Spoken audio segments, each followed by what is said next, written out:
ಇದು ನನ್ನ ಕಷ್ಟ. ನಾನು ಸ್ಪಂದನೆ ಮಾಡ್ತೀನಿ. ನಾವಿಬ್ರು ಒಂದೇನೆ. ಬೇರೆ ಬೇರೆ ಅಲ್ವೇ ಅಲ್ಲ ಆ್ಯಕ್ಚುಲಿ.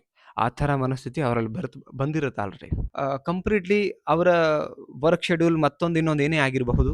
ಬಟ್ ಇನ್ನರ್ಲಿ ಅವರಲ್ಲಿ ಆ ಯೋಚನೆಗಳು ಬರೋದೇ ನಿಮ್ಮ ವಿಚಾರವಾಗಿ. ಏನು ಮಾಡ್ತಿದ್ದಾರೆ? ಹೇಗಿದ್ದಾರೆ? ಆ್ಯಂಡ್ ನಿಮ್ಮೊಟ್ಟಿಗೆ ಚೆನ್ನಾಗಿದ್ದಿದ್ದು, ನೆಕ್ಸ್ಟ್ ಚೆನ್ನಾಗಿರ್ಬೇಕಾಗಿದ್ದು, ಇದೆಲ್ಲಾನು ಕೂಡ ಅವರಿಗೆ ರಿಕಾಲ್ ಆಗ್ತಿರುತ್ತೆ. ಒಳಗಡೆ ಓಡ್ತಾ ಇರುತ್ತೆ. ಇನ್ನರ್ಲಿ ಒಂದು ಏನು ಥಾಟ್ ಒಳಗಡೆ. ನಿಮ್ಮ ನೋವೇ ಅವ್ರ ನೋವು ಅಂತ ಫೀಲ್ ಮಾಡ್ತಾರೆ. ನೋವಕ್ಕೆ ಸದಾ ಜೊತೆ ನಿಲ್ಲುವಂತ ಕೆಲಸ ಮಾಡ್ತಾರೆ. ನೀವು ಪ್ರೀತಿ ಮಾಡೋ ವ್ಯಕ್ತಿಯಲ್ಲಿ ಈ 5 ಲಕ್ಷಣಗಳಿದ್ರೆ ಎಮೋಷನಲಿ 100% ನಿಮ್ಮೊಟ್ಟಿಗೆ ಅವ್ರು ಕನೆಕ್ಟ್ ಆಗಿದ್ದಾರೆ ಅಂತ ಅರ್ಥ. ಹಾಗಿದ್ರೆ ಈ ವಿಡಿಯೋ ಕೊನೆ ತನಕ ನೋಡಿ. ನೀವು ಪ್ರೀತಿಸೋ ವ್ಯಕ್ತಿಯಲ್ಲೂ ಕೂಡ ಎಮೋಷನಲಿ ಕನೆಕ್ಟ್ ಆಗಿದಾರೋ ಇಲ್ವೋ ನೀವು ಚೆಕ್ ಮಾಡ್ಕೊಳ್ಳಿ. ನಿಮಗೆ ತುಂಬ ಯೂಸ್ ಆಗುತ್ತೆ. ಆ್ಯಂಡ್ ಅವ್ರು ನಾಟಕ ಮಾಡ್ತಿದ್ದಾರಾ, ಚೆನ್ನಾಗಿದ್ದಾರಾ ಅದು ಗೊತ್ತಾಗುತ್ತೆ. ಅದಕ್ಕಿಂತ ಮುಂಚೆ ಫಸ್ಟ್ ಟೈಮ್ ನಮ್ಮ ಚಾನಲ್ ನೋಡ್ತಾ ಇದ್ದರೆ ಸಬ್ಸ್ಕ್ರೈಬ್ ಮಾಡಿ, ಸಪೋರ್ಟ್ ಮಾಡಿ. ಆ್ಯಂಡ್ ಕೌನ್ಸಿಲಿಂಗ್ ಬೇಕು, ನನ್ನ ಜೊತೆ ಮಾತಾಡಬೇಕು, ನಿಮ್ಮ ರಿಲೇಷನ್‌ಶಿಪ್ ವಿಚಾರ ಅಂತ ಹೇಳಿದ್ರೆ ಸ್ಕ್ರೀನ್ ಮೇಲೆ ಬರೋ ನಂಬರಿಗೆ ಕಾಂಟ್ಯಾಕ್ಟ್ ಮಾಡಿ. ಬಟ್ ಕೌನ್ಸಿಲಿಂಗ್ ಅಂತ ಮಾಡ್ತೀವಿ, ಚಾರ್ಜಸ್ ಇರುತ್ತೆ. ಓಕೆ, ಫ್ರೀ ಇರಲ್ಲ. ಫಸ್ಟ್ ಪಾಯಿಂಟ್ ಏನಂತ ಹೇಳಿದ್ರೆ ಲೈಕ್ ಬ್ಯುಸಿಯಲ್ಲೂ ಕೂಡ ಸಮಯ ಮಾಡ್ಕೊಳ್ತಾರೆ. ಅವ್ರು ಎಷ್ಟೇ ಬ್ಯುಸಿ ಇರಲಿ, ಎಂಥದೇ ಬ್ಯುಸಿ ಇರಲಿ, ಅದ್ರ ಮಧ್ಯೆ ನಿಮ್ಮ ನೆನಪು ಮಾಡಿಕೊಂಡು ಒಂದು ಕಾಲ್ ಅಥವಾ ಒಂದು ಮೆಸೇಜ್ ಇದಿಷ್ಟು ಮಾಡ್ತಾರಲ್ಲ, 100% ಎಮೋಷನಲಿ ಕನೆಕ್ಟ್ ಆಗೋದು ಅಂತ ಹೇಳಿದ್ರೆ ಕಂಪ್ಲೀಟ್ಲಿ ಅವರ ವರ್ಕ್ ಶೆಡ್ಯೂಲ್ ಮತ್ತೊಂದು ಇನ್ನೊಂದು ಏನೇ ಆಗಿರಬಹುದು. ಬಟ್ ಇನ್ನರ್ಲಿ ಅವರಲ್ಲಿ ಆ ಯೋಚನೆಗಳು ಬರೋದೇ ನಿಮ್ಮ ವಿಚಾರವಾಗಿ. ಏನು ಮಾಡ್ತಿದ್ದಾರೆ? ಹೇಗಿದ್ದಾರೆ?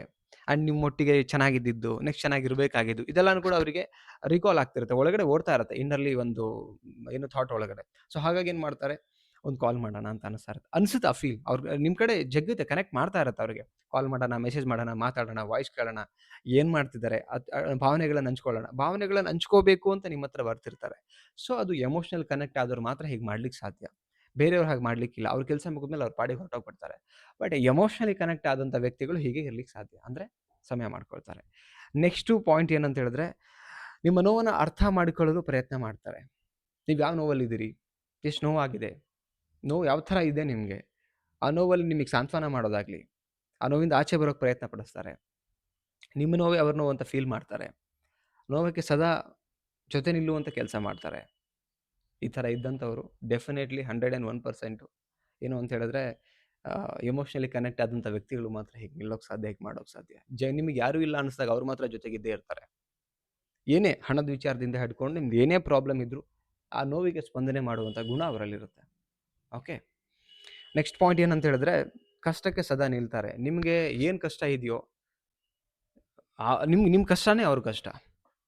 ನೀವು ಪಡ್ತಾ ಇರೋ ಕಷ್ಟನೇ ಅವ್ರ ಕಷ್ಟ ಅಂತ ಅವ್ರು ಫೀಲ್ ಮಾಡ್ಕೋತಾರೆ. ಇದು ನನ್ನ ಕಷ್ಟ, ನಾನು ಸ್ಪಂದನೆ ಮಾಡ್ತೀನಿ. ನಾವಿಬ್ರು ಒಂದೇನೆ. ಬೇರೆ ಬೇರೆ ಅಲ್ವೇ ಅಲ್ಲ ಆ್ಯಕ್ಚುಲಿ. ಆ ಥರ ಮನಸ್ಥಿತಿ ಅವರಲ್ಲಿ ಬಂದಿರುತ್ತೆ ಆಲ್ರೆಡಿ. ನಿಮ್ಮ ರಿಲೇಷನ್‌ಶಿಪ್ಪಲ್ಲಿ ನಿಮ್ಮ ಪಾರ್ಟ್ನರ್ಸ್ ಹೀಗಿರ್ತಾ ಇದ್ದರೆ ಡೆಫಿನೆಟ್ಲಿ ಎಮೋಷನಲಿ ಕನೆಕ್ಟ್ ಆಗಿದ್ದಾರೆ ಅಂತ ಅರ್ಥ ಅವರು. 100% ಡೌಟೇ ಇಲ್ಲ. ಬಟ್ ಒಳ್ಳೆಯವರಿದ್ದಾಗ ಚೆನ್ನಾಗಿದ್ದು, ಖುಷಿಲಿ ಚೆನ್ನಾಗಿದ್ದು, ಕಷ್ಟಕ್ಕೆ, ದುಃಖಕ್ಕೆ ಯಾವುದಕ್ಕೂ ಪಾಲಿಲ್ದಿರೋ ಅವ್ರ ಪಾಡಿಗೆ ಅವರು ಹೊರಟೋಗ್ಬಿಡ್ತಾರಲ್ಲ, ಎಮೋಷನಲಿ ಕನೆಕ್ಟ್ ಆದವ್ರು ಹಾಗೆ ಮಾಡ್ಲಿಕ್ಕೆ ಸಾಧ್ಯನೇ ಇಲ್ಲ. ಕಷ್ಟಕ್ಕೆ ನಾನು ನಿಂತು ನಿನ್ನ ಜೊತೆ ಅಂತ ಹೇಳ್ತಾರೆ. ಓಕೆ. ಆ್ಯಂಡ್ ನೆಕ್ಸ್ಟ್ ಪಾಯಿಂಟ್ ಏನಂತ ಹೇಳಿದ್ರೆ, ಕಾರಣವಿಲ್ಲದೆ ನಿಮ್ಮ ಕ್ಷೇಮ ವಿಚಾರಿಸ್ತಾರೆ. ನೀವು ಇಲ್ಲಿಗಾರು ಹೋಗಿ ಹುಷಾರಾಗಿ ಹೋದ್ರಾ? ಫಸ್ಟ್ ಇದನ್ನು ಕೇಳ್ತಾರೆ. ಹುಷಾರಾಗಿ ರೀಚ್ ಆದ್ರಾ? ದಾರಿ ಮಧ್ಯೆ ಏನಾದ್ರು ತಿಂದ್ರಾ? ಬೇರೆ ಏನೂ ಕೇಳಲ್ಲ. ದುಡ್ಡು ಮತ್ತೊಂದಿನ್ನು, ನೀವು ಹುಷಾರಾಗಿ ಹೋಗಿರೋದು ಅವ್ರಿಗೆ ತುಂಬ ಇಂಪಾರ್ಟೆಂಟ್. ನೀವು ಹುಷಾರಾಗಿರೋದೇ ಅವ್ರಿಗೆ ಖುಷಿ. ನೀವು ಸೇಫಾಗಿ ರೀಚ್ ಆದ್ರಾ? ಎಲ್ಲ ಟೈಮ್ ಜಗಳ ಮಾಡಲ್ಲ. ಸ್ಪೆಷಲಿ ಹೊರಗಡೆ ಎಲ್ಲ ಹೋಗ್ತಿರ್ಬೇಕಾದ್ರೆ ನಿಮ್ಮ ಕ್ಷೇಮವಾಗಿ ತಲುಪೋದು, ಊಟ ಮಾಡೋದು, ಅಲ್ಲಿ ಹೋಗಿರ್ತಕ್ಕಂಥ ಕೆಲಸ ಕಾರ್ಯ ಚೆನ್ನಾಗಾಯ್ತಾ? ಇಲ್ಲ. ಅವ್ರಿಗೆ ಕಾರಣ ಇರಲ್ಲ ಆ್ಯಕ್ಚುಲಿ. ಬಟ್ ಆದರೂ ಸ್ಟಿಲ್ ಕೇಳ್ತಾರೆ. ಯಾಕೆ? ಎಮೋಷನಲಿ ನಿಮ್ಗೆ ತುಂಬ ಬೆರೆತುಬಿಟ್ಟಿದ್ದಾರೆ. Okay. And next point last point ಏನಂತ ಹೇಳಿದ್ರೆ, ಸಿಂಪಲ್ ಆಗಿ ಹೇಳ್ತಾ ಇದ್ದೀನಿ ನಾನು. ತುಂಬ ಲೆಂದಿಯಾಗಿ ತಗೊಂಡು ಹೋಗ್ತಾ ಇಲ್ಲ. ಲಾಸ್ಟ್ ಪಾಯಿಂಟ್ ಏನಂದ್ರೆ, ನಿಮ್ಮ ಬಗ್ಗೆ ಸಣ್ಣ ವಿಷಯಗಳನ್ನ ನೆನ್ಪಿಟ್ಕೊಳ್ತಾರೆ. ನಿಮ್ಮ ಬರ್ತ್‌ಡೇಗಳನ್ನ. ನೀವೇನೋ ಒಂದು ಸಣ್ಣ ಗಿಫ್ಟ್ ಕೊಟ್ಟಿರ್ತೀರಿ. ಸಣ್ಣ, ಅವ್ರಿಗೆ ಅದನ್ನ ದೊಡ್ಡ ಫೀಲ್ ಮಾಡ್ಕೊಳ್ತಾರೆ. ಯಾವುದೇ ಕಾರಣಕ್ಕೆ ಅದನ್ನ ಏನದು ಕಿಂಡಲ್ ಮಾಡಲ್ಲ. ಇಷ್ಟೇ ಕೊಟ್ರಿ, ಹಂಗೆ ಮಾಡಿದ್ರಿ ಅಂತ. ಆ್ಯಂಡ್ ಮೀಟ್ ಮಾಡಿರ್ತಕ್ಕಂಥ ಸ್ಪೆಷಲ್ ಡೇಗಳನ್ನ ನೆನ್ಪಿಟ್ಕೊಳ್ತಾರೆ. ಆ್ಯಂಡ್ ಯಾವತ್ತೂ ನಿಮಗೆ ತೊಂದರೆ ಮಾಡಕ್ಕೆ ಬಯಸಲ್ಲ. ಇಷ್ಟನೋ ಇಲ್ಲೋ ಗೊತ್ತಿಲ್ಲ. ಬಟ್ ನೀವು ಯಾವತ್ತೂ ಚೆನ್ನಾಗಿರ್ಬೇಕು. ಎಲ್ಲೇ ಇದ್ರೂ ಚೆನ್ನಾಗಿರ್ಬೇಕು.